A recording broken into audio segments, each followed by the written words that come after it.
to Premier Talk. Today we are here at Sujata Banerjee Dance Company's dance studio, speaking to their artistic director, Sujata Banerjee, to see how she's been through the lockdown, the activities that they've done, and now coming out of it, what are the exciting things that are coming up with the company. Her command, knowledge and passion for Kathak is incredible and inspiring for many. She's trained as a sports scientist and brings a unique approach to dance training. Her positive and charismatic attitude puts all learners at ease, and she's able to take the best out of all students. She set up her own dance company in 1985, created many innovative projects and toured extensively nationally and internationally. Sujata received many awards for her outstanding service to dance. In 2019, she received the MBE and Lifetime Achievement Award from the One Dance UK. Sujata was the chair of the Classical Indian Dance faculty of the ISTD for 9 years and is an examiner. Thank you for joining us today at Premier Talk. It's really wonderful to be able to come to your studio and speak to you personally after this whole year of madness, challenges that we faced. We were all stuck at home into our digital devices, and it really feels lovely to be able to speak to you. And now we're all looking forward to the arts venues opening up, coming back to physical space to practice, the schools, the dance schools are opening up. So how does it really feel to be out of it and finally see the light on the other side? In one or in a couple of words, it's just amazing that you don't realize as you are adjusting and going along that what you have missed out, you know that that is the only way and you carried on. And now suddenly we had a couple of professionals coming in the studio a few days back, and hearing the sound of bells and hearing the tabla player playing, I don't know, I had extra energy. I don't know where that energy came from. And suddenly I felt, I can still dance, although I didn't move for 1 year properly. And so, yes, it's just amazing to be able to start again. And how do you think last year, when we were facing all these challenges and we were all stuck at home, we couldn't do our normal dance practice, how do you think dance and the arts still remained relevant in the lives of the communities? I think actually dance and arts became more prominent in people's life last year.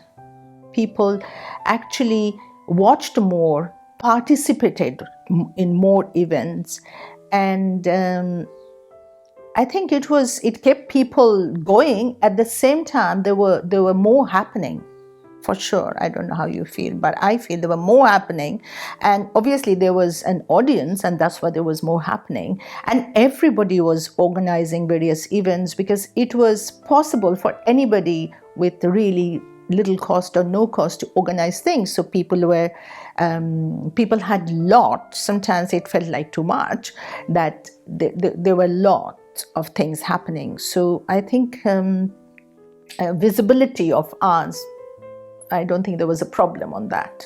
Last year everything was happening digitally. People were moved their entire setup online. So with you, in terms of your classes, in terms of your dance practice, in terms of interacting with your senior dancers who are a part of your company, when you had to move the entire setup online, what were the challenges you faced? And did you actually face any challenge, or did you think, oh wow, this is all working fine, and maybe going forward this could be a way of doing things in future? So what were your feelings about it, and what were the challenges you might have faced? It has been really an interesting and learning process. I have been doing a lot of international work for last 20-25 years, and so many students used to ask, will you teach on Skype or on various mediums? And I just totally rejected it all the time. No, this is not what I do. Come for the summer school, come for this, that. And then when even before the lockdown actually officially started, a couple of days before, just took a decision, everything going online. All the classes, rescheduled. Timetable was slightly different because and I did the teachers training because I have a couple of teachers. I had a different training for them, and we did shorter sessions initially. I didn't do hour and a half session because I thought let us all get used to shorter sessions and more frequent sessions. So what I did immediately, instead of an hour's class, so that they were doing twice a week, shorter classes, 40 minutes or 45 minutes. In that way, I don't think anybody had like a sense of, or I didn't feel like, oh gosh, it is so hard that I'm continuing looking through the screen, because it was a shorter session, but more frequently I saw students. So for me, it was absolutely important, the engagement, the passion for dance should just continue. There should not be any compromise. So I was doing more activities. We had summer challenge, suddenly, okay, a theory class. Okay, this evening on a very short notice, music class, 5 continuous days of yoga. Everybody has to come, whoever can. So I offered far more things and just kept everybody together, and myself along with them. So it was actually, I must say, it was okay, and everybody knew that was the only option they have. So in that way, you didn't feel at that time, oh, I don't know what. But now, coming on the other side, you feel like, oh my God, what have I missed out all this time? Yeah, true. So looking back, we can see that interacting digitally gave you more options to interact. So you could do more classes in a shorter span of time.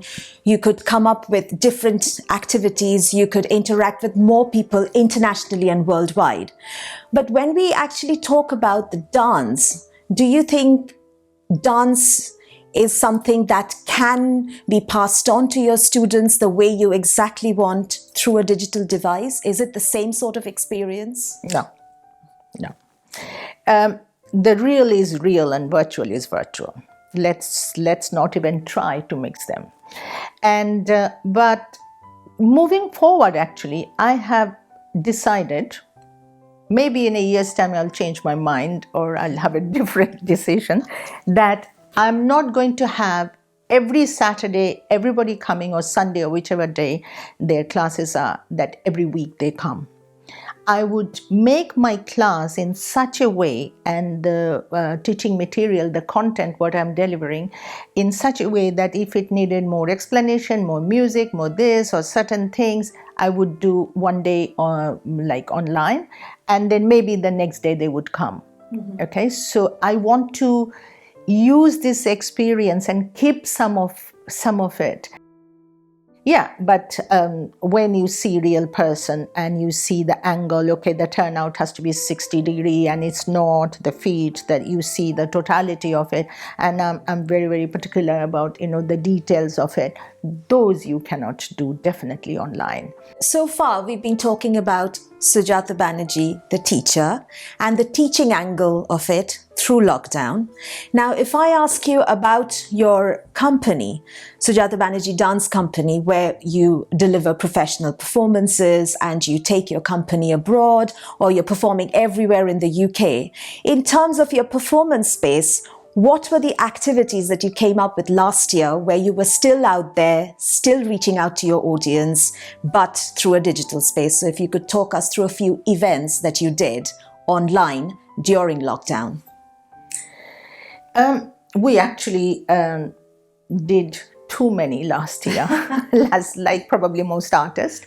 I created about 10 new pieces, 10 choreography, wow. new pieces. And some were, most of them were performed, obviously, digitally. And we also had a real show in Spain. We had a Madrid tour, and it was in a big venue, 900-seater, but they did social distancing. So 450 people were there and sold out, and to hear the applause and the lights, and it really rejuvenated the artists, the dancers. So we did that, and then I did a MAD project, was the Dance Synergy, which was 26-hour non-stop dancing around the world. And the dance started in the UK, and then it traveled through west, in the sense, cross the Atlantic, then east coast of America to South America to Canada, then it traveled through the Central America to the west coast, then Australia, New Zealand, China, Indonesia, Malaysia, Sri Lanka, it came to India, then Pakistan, then Middle East, then it came to Europe, then it came back after nearly 26 hours. So it ended. So literally the dance traveled around the world. Dance-a-thon kind of thing. It was a dance-a-thon, and it was an amazing project, and it was not just Indian dance. I really wanted to celebrate the diversity, and whether you are a ballet dancer or a Kathak dancer, you are a dancer. What we were going through, the same difficulties, anybody. And I felt it was very important. I always enjoyed working with different kinds of forms and people. I always love any project with lots of people. So I thought, this will bring, even the thought of a dancer in Indonesia, and we are watching, and they are watching our dance, and we are suddenly connected. I didn't know all of them. I made connections, and they all came together in the same platform, and everybody danced in that, and everybody was actually paid their fee, and that was one of the aims, that artists were. There was a point that initially that people didn't have any work. So we did the fundraising through a lot of donations and stuff. We know that during lockdown, during the pandemic, all industries have suffered terrible losses. We've all struggled to find financial support to keep us going. In terms of Sujata Banerjee Dance Company and your own practice, how do you think that support came to you, that kept you going?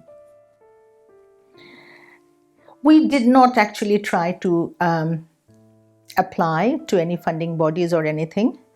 And only time we did the fundraising from public, and for the Dance Synergy, to pay the artist, literally to pay the artist, SBDC absorbed the cost of admin, because I wanted to give it to the dance, to the arts.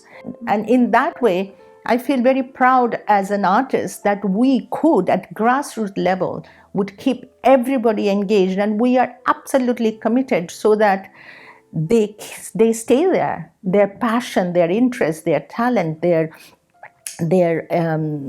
love for dance is nurtured. My biggest support is my SBDC community, all the students. If they come to any event, you have an event.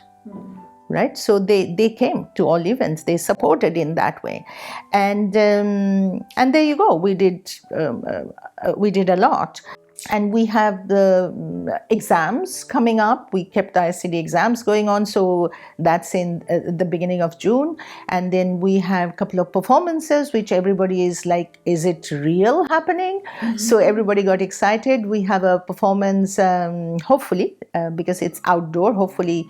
It won't be cancelled. It's in South Bank on the Terrace in July, and then we have another very exciting project in September in Hastings. One of my productions, Swan Lake. There will be a stage built for us, and then we will perform the seafront, and that's in September. And all the classes starting, and then our annual festival is Hemantika, generally is in November, and hoping that will be in a venue, and talking to Bhavan, hopefully that will come up. Moving forward, what would you say was your takeaway from the whole of the last year coming to where we are today? I bought myself a piano. I started learning to play piano. Mm-hmm. Which I wanted for many, many years, and never thought it is possible, and never had time for it. My saris are organized, which is normally not. So when now I go to various events, it will be very quick to pick up. Absolutely. Dance is not all the time in my head. How can I deliver better? Okay, so but now the possibility has just become endless. So I think moving forward, the delivery will be quite different, and I'm going to totally embrace what I have learned and what I'd done before and what happened last year. Putting together, I think it will only be better next. Absolutely. And any message for all the dancers out there who are still learning and who are looking forward to a dance career? You have to hold on to it. It doesn't happen just like that. And dance is, that's why it's called Indian dance, is sadhana, dance and music. Sadhana means you have to continuously do it. It doesn't change just like that. But in the process, you become enriched. You may not be wealthy, but you are enriched. Thank you so much for joining us today. It's an important discussion that needed to happen, and it has happened, and I'm really glad. We are all looking forward to the venues opening up, to the arts coming back to life, interacting with live audiences once again, and we want to watch more and more from Sujata Banerjee Dance Company. Thank you. Thank you. Thank you.